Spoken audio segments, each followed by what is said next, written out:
تو میرے نبی کی پاکیزہ زندگی جس میں خامد اور بیوی کا ایک بہت خوبصورت رشتہ ہے، پھر اس میں ماں باپ کا بہت خوبصورت رشتہ ہے. میرے نبی نے فرمایا اگر میری ماں زندہ ہوتی تو میں ایسی نوکری کرتا کہ عشاء کی نماز کے مصلی پر ہوتا، ادھر سے میری ماں کہتی محمد تو میں کہتا جی اماں جی، نماز توڑ دیتا، میں کہتا جی اماں جی. میرے نبی سے پوچھا گیا قیامت کب آئے گی؟ کہ اللہ کو پتا ہے. کہ کوئی نشانی؟ کہ جب ماؤں کو ذلیل کیا جائے گا آ جائے گا. ایک اور بات سن رہی، جب بیٹیاں ماؤں کو ذلیل کریں گی تو قیامت آ جائے گی.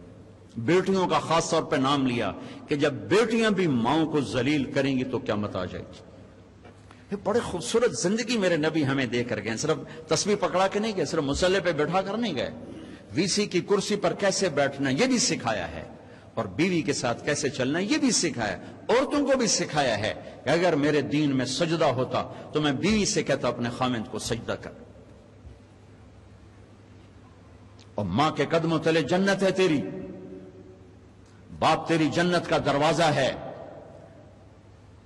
ابو ہریرہ جا رہے تھے، ایک نوجوان آگے جا رہا تھا، ایک بڑے میاں پیچھے جا رہے تھے. کہو بھائی، کہ جی ما ھذا منک، یہ کون ہے؟ کہ جی میرا ابا. کا پیچھے چل، اس کو آگے چلا، اس کو آگے چلا، خود پیچھے چل. کبھی اس کے آگے نہ چلنا، کبھی اس سے پہلے نہ بیٹھنا، کبھی اس سے پہلے نہ بیٹھنا. امام زین العابدین پاکیزہ ہستی، اماں کے ساتھ کھانا نہیں کھاتے تھے. اور عرب میں وکر یہ الگ الگ پلیٹیں ہیں نا، یہ تو ہمارا دستور ہے، عرب کا دستور ہے کٹھے کھانا. تو ایک شخص نے کہا حضرت آپ ماں کے ساتھ کھانے کو نہیں کھاتے؟ آپ تو اتنے ماں کے فرما بردار ہیں. کہا بھائی مجھے ڈر لگتا ہے کہ میری ماں کی آنکھ کسی بوٹی پہ پڑے اور اس کا ہاتھ آگے آنے سے پہلے وہ بوٹی میں اٹھا کے کھا لوں تو کوئی اللہ کی بارگاہ میں مردود نہ ہو جاؤں، اس لیے میں اماں کے ساتھ مل کے کھانا نہیں کھاتا. تو جن کے ماں باپ زندہ ہیں، استاد بھی باپ ہوتا ہے، سسر بھی باپ ہوتا ہے، ساس بھی ماں ہوتی ہے. اپنے استادوں کو بھی باپ سمجھو، حقیقی باپ کو بھی باپ سمجھو. حضرت علی نے فرمایا جو مجھے ایک حرف قرآن کا نہیں، کوئی ایک حرف سکھا دے، قرآن نہیں کوئی، تو میں اس کا غلام ہوں جہاں چاہے بیچ دے. ادب کرو گے تو اللہ علم دے گا. ڈگری کے لیے نہ پڑھو، علم کے لیے پڑھو، اللہ تمہارے لیے رزق کا دروازہ بھی کھولے گا، علم کا دروازہ بھی کھولے گا. ٹیچروں سے کہتا ہوں طلبہ کو محبت سے لو، ٹانٹنگ نہ کریں، طنز نہ کریں، بے عزت نہ کریں. بے عزت کرنے سے ریئیکشن ہوتا ہے، عزت ختم ہو جاتی ہے. اگر چھوٹوں کی محبت لینی انہیں عزت دینا شروع کریں، انہیں پیار دینا شروع کریں، وہ آپ کو عزت دیں گے. اگر آپ بڑے ہونے کا روب جتلا کر ان پر سختی کریں گے، ریئیکشن آئے گا. ہمارا ماحول ہے ماں باپ بھی سختی کرتے ہیں، ماں باپ بھی تربیت کے نام پر ڈنڈا اٹھائے پھرتے ہیں. اور کتنے بچوں کو بیمار کر دیا، تیرے نمبر کیوں تھوڑے ہیں، تیرے نمبر کیوں تھوڑے ہیں، تیرے اے کیوں تھوڑے ہیں، پتہ نہیں ایک اے بی کی تھوا بڑا، تو ان کو پاگل کر دیا ہے. اب یہ واچ کرو، دیکھو ماتھے پر رزق لکھا ہوتا ہے، ڈگریوں پر رزق نہیں لکھا ہوتا. یہ اچھے انسان بنے، اچھے انسان بنے، معاشرے کا اچھا فرد بنے. پڑھانے کی محنت ضرور کرو، پاگل نہ بنو، پاگل نہ بنو، اپنی اولاد کو پاگل نہ کرو. میرا ایک بچہ ذہین تھا، دوسرا ذرا متوسط تھا، تو میری بیگم نے دونوں کا آپس میں مقابلہ کرا چھوٹے کو بڑے کا دشمن بنا دی. تو دیکھ تیرے اتنے تھوڑے نمبر آئے، یہ تیرا بھائی ہے، دیکھ اس کے کتنے اچھے نمبر آئے. وہ چھوٹے وہ بڑے کے گریبان پکڑنے لگ گیا اور اتنا اس کے ساتھ وہ بدتمیز ہو گیا. میں کہا ویک اے تیرے مقابلے دا نتیجہ ہے. ایک کا قدرتی استعداد تھوڑی ہوتی ہے، کسی اور چیز میں زیادہ ہوتی ہے، ایک پڑھنے میں اچھا ہوتا ہے، ایک کسی اور چیز میں اچھا ہوتا ہے. تو اپنے بچوں کی خوبیاں دیکھ کر اس کو ہائی لائٹ کرو. یہ صرف نمبروں کے اوپر نہ تولو. نمبر تو نقل مار کے بھی آرام نہ تجھے لے لو. تو کبھی اولاد کی آپس میں تقابل اور شدت اور سختی. ہمارا ماحول، میں چوتھی جماعت میں پڑھتا تھا، ہمارے استاد سے ماسٹر شفیع صاحب رحمۃ اللہ علیہ، بڑے محنتی تھے، لیکن وہی ماحول تھا، سوٹے ڈنڈے. دسمبر کا مہینہ، سردی، ایک وہ اس کا حساب کا سوال لکھایا سلیٹ کے اوپر. ہم 15 لڑکے یوں لائن میں بیٹھے. اچھا میں نے دیکھا، مجھے نہیں آتا تھا، میں کہا چلو معافی تلافی ہو جیسی. جب وہ پہلا اس کو نہیں آیا تو پتہ نہیں کو 8-10 ڈنڈے پہ. میں کہہ لے وے مارے گا یا اللہ. پھر دوسرا اس کو بھی ڈنڈے, پھر تیسرا اس کو بھی ڈنڈے, کسی نو نہیں آیا. اب میں سوال چھوڑنا تو حل کرنا تو چھوڑ دے. میں کہ یا اللہ جان کے میں بچائیں, کوئی راہ دکھا. اچھا ہمارا دیہاتی کلچر تھا تو ابا جی رحمت اللہ علیہ یہ کوئی رشوت نہیں ہوتی تھی, یہ اپنی سعادت سمجھ کر استاد جی کے گھر گندم جاتی تھی, چاول جاتے تھے, اور گھی جاتا تھا, مکھن جاتا تھا, دیسی شکر اس وقت تیار ہوتی تھی وہ جاتی تھی, گنے جاتے تھے, مرچیں جاتی تھیں, کنو جاتے تھے, آم جاتے تھے, یہ سب کچھ جو ہم لگاتے تھے. اب میں سوچ میں پڑ گیا یا اللہ ہوں کی آکھاں استاد جی نو کڑک آمنی ہے, چاول آمنے, کسے شاید ابھی موسم کوئی نہیں ہیں جی, کی کراں. پھر مجھے یاد آیا مرچاں کھلوتی ہیں.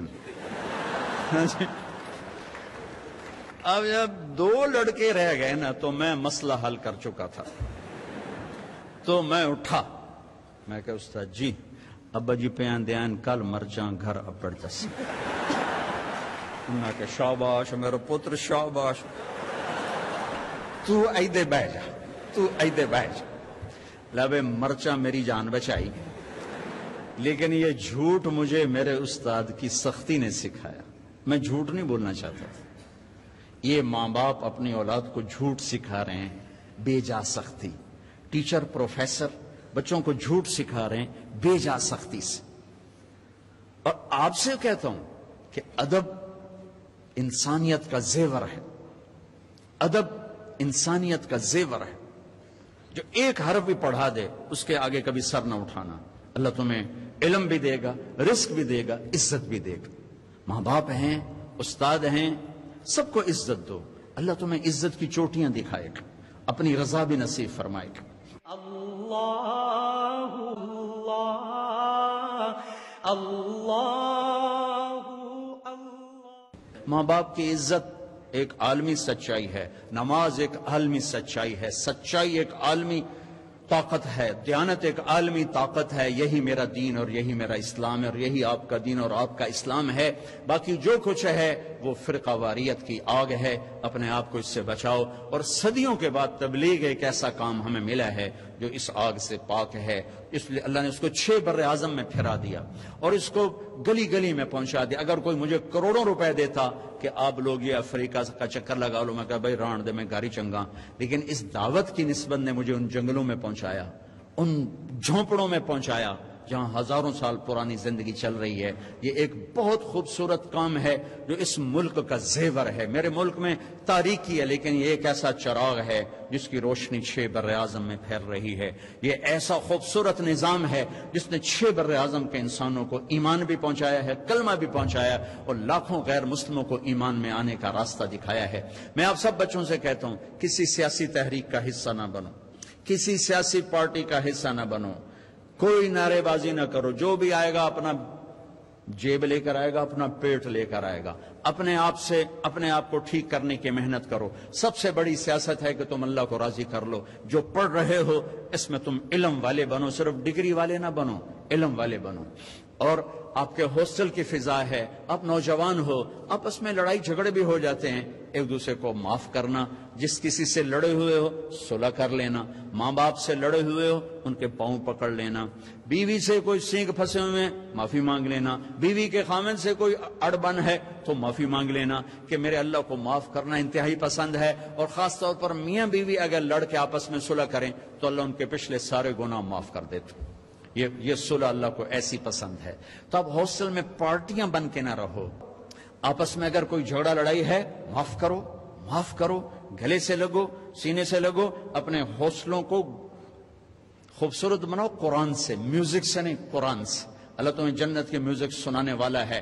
ایک نغمہ چھیڑے گا نا تو ہزار ہزار سال ایک ہی نغمہ تمہیں سناتا جائے گا. تم سر دھنتے رہو گے, تمہارے سننے کا مزہ ختم نہیں ہوگا. پھر جب اللہ خود اپنے چہرے سے نقاب ہٹا کر اپنا دیدار کرا کے اپنا قرآن سنائے گا تو سر سے لے کر پاؤں تک تمہارے اندر میں وہ نشہ اور روحانیت اور وہ سرور سرایت کرے گا کہ جب اللہ سنائے گا تو صرف کان نہیں سنے گے، پورا باڈی کان بن جائے گی، ہر سیل کان بن جائے گا، اور اللہ کی آواز تمہاری روح میں سرایت کرے گی، اور اللہ اعلان کرے گا وہ کہاں ہیں جو دنیا میں گانے نہیں سنتے تھے، اعلان ہوگا۔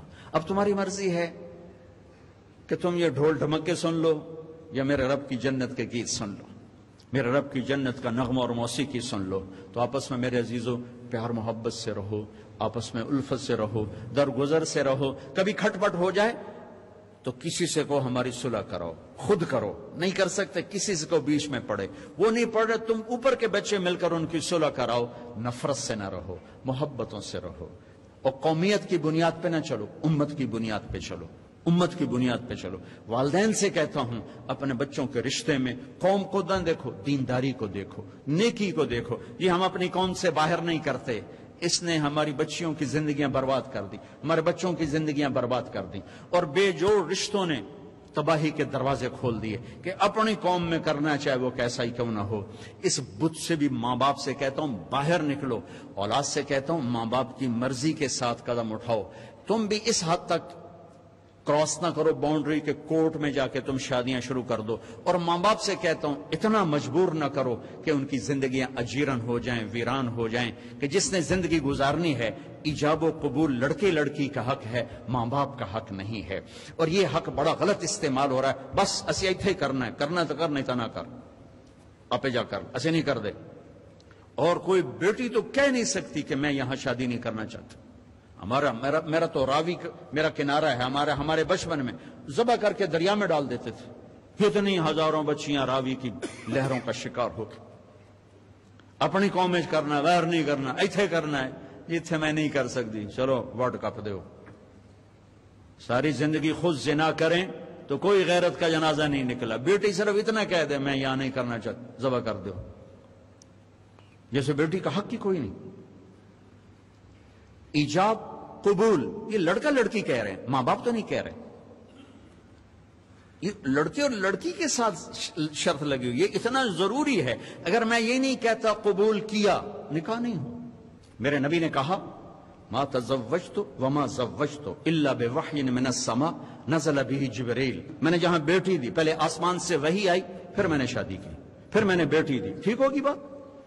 ابوبکر صدیق حضرت فاطمہ کا رشتہ مانگنے آئے، آپ نے انکار کر دیا۔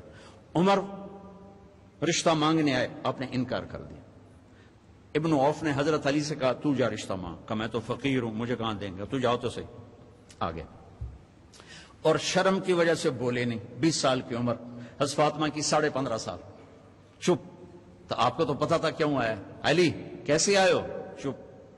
فاطمہ کا رشتہ اس لیے آئے ہو؟ جی۔ تو آپ نے کہا انشاءاللہ انشاءاللہ، اور اٹھ گئے۔ حضرت علی بھی اٹھ گئے، صحابہ باہر کھڑے ہوئے تھے، تو کیا ہوا؟ حضرت علی نے کہا انکار ہو گیا۔ کہا کیسے؟ کہا ہاں تو کی نہیں۔ کہا کیا کہا تھا؟ کہا انشاءاللہ۔ تو ابن عوف نے کہا تو ہو گئی، نبی کا انشاءاللہ ہاں ہی ہوتا ہے، ہو گئی۔ کہا پتہ نہیں انشاءاللہ کیوں کہا۔ میں نے پہلے آپ کو حدیث کیا سنائی کہ پہلے آسمان سے وحی آئی، پھر میں نے بیٹی کا رشتہ دیا، پہلے آسمان سے وحی آئی، پھر میں نے رشتہ لیا۔ یہ انشاءاللہ کیوں کہا جبکہ وحی آ چکی ہے کہ ابھی فاطمہ سے پوچھنا باقی ہے، ابھی فاطمہ سے پوچھنا باقی ہے۔ آپ کا کیا خیال ہے، فاطمہ جیسی بیٹی کہے گی نہیں میں نے نہیں کرنا؟ تو آج کی بیچاری خدمت گزار بیٹیاں کہتی ہیں جتنے مرضی کرتے۔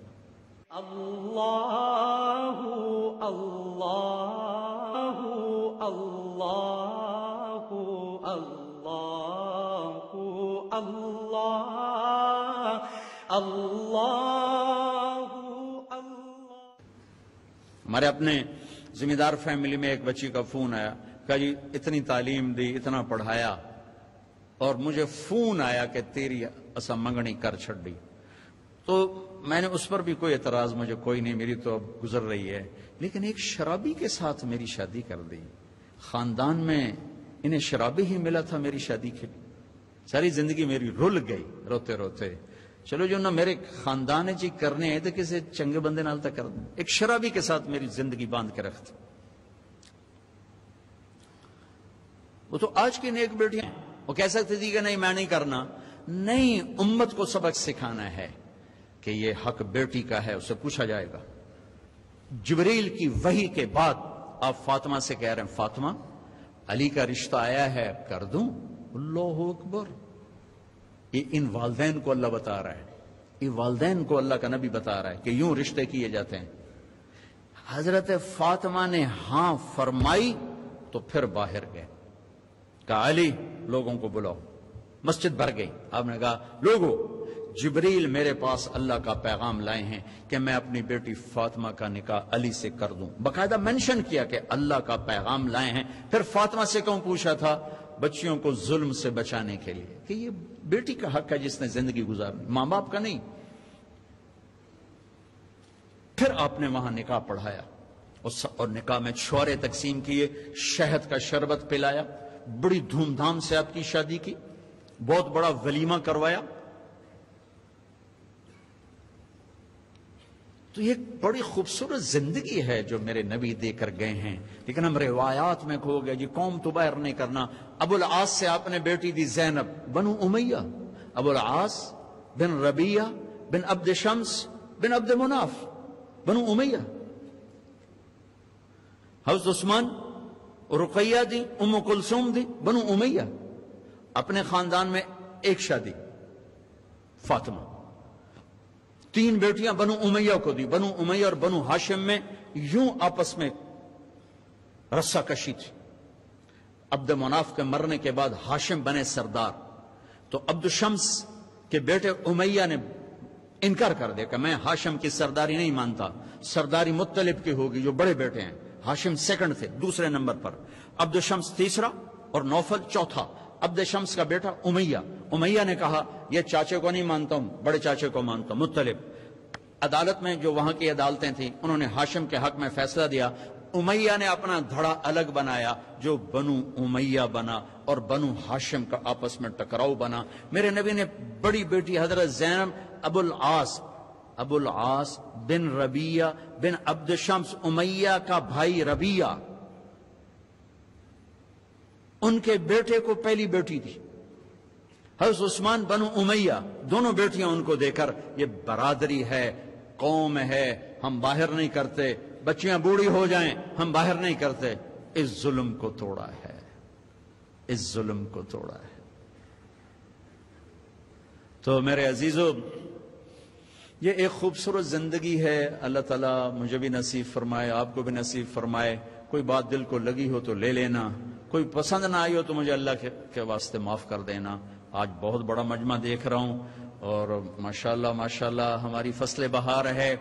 میں بھی کالجوں میں پڑھتا رہا ہوں، لیکن ہماری مسجد ویران ہوتی تھی۔ اقبال ہاسٹل کے درمیان میں ایک چھوٹا سا یوں گول لان ہوتا تھا، اس میں ایک پرانی ٹوٹی ہوئی چٹائی بچھی ہوتی تھی، اور اس میں کبھی ایک لڑکا نماز پڑھ رہا ہوتا تھا، کبھی 2، کبھی 3۔ میں نے کبھی سجدہ اس لان میں نہیں دیا۔ میرے سامنے لڑکے پڑھ رہے ہوتے تھے، میں یوں برآمدے میں کھڑا تھا، یوں گزر رہے ہیں، 2-3 لڑکے نماز پڑھنے والے ہوتے تھے پورے ہاسٹل، اقبال ہاسٹل میں 3 سے زیادہ میں نے لڑکے کبھی نماز پڑھتے نہیں دیکھے تھے۔ لیکن اب تو بڑی بہار ہے اللہ کے فضل و کرم سے۔ پورے گورنمنٹ کالج لاہور میں ایک لڑکے کی داڑھی تھی، اور یہ کتنی بچیاں حجاب میں ہیں، پورے کالج میں ایک لڑکی حجاب والی نہیں تھی۔ یہ 69-71 ایک لڑکی حجاب میں نہیں، سب ننگے سر، اور پورے کالج میں ایک لڑکا داڑھی والا جس نے مجھے دعوت دی، نعیم الدین چودھری وہاں کا تھا، بنگلہ دیش کا تھا۔ اللہ نے ہمیں بہار کی آمد تو دکھائی ہے، اللہ کرے پوری بہار بھی دکھا دے۔ بھائی دعا سے پہلے ہم مل کر اللہ سے معافی مانگ لیں، کیونکہ جب کبیرہ گناہوں کے ساتھ دعا رک جاتی ہے، اور جب آدمی توبہ کرتا ہے تو اللہ سارے ہی معاف کر دیتے، سارے ہی معاف کر دیتے۔ تو اس سے نہ پریشان ہو کہ میرے بڑے گناہ ہیں، یہ دیکھو کہ اللہ کتنا مہربان ہے۔ تو آپ سارے توبہ کی نیت کرتے ہو، میرے ساتھ کہو یا اللہ میری توبہ، پھر کہو یا اللہ میری توبہ، پھر کہو یا اللہ میری توبہ۔ ٹھیک ہو گیا؟ اگر دل سے ہے تو انشاءاللہ آپ کے سب گناہ معاف ہو گئے، سب معاف ہو گئے، سب معاف ہو گئے۔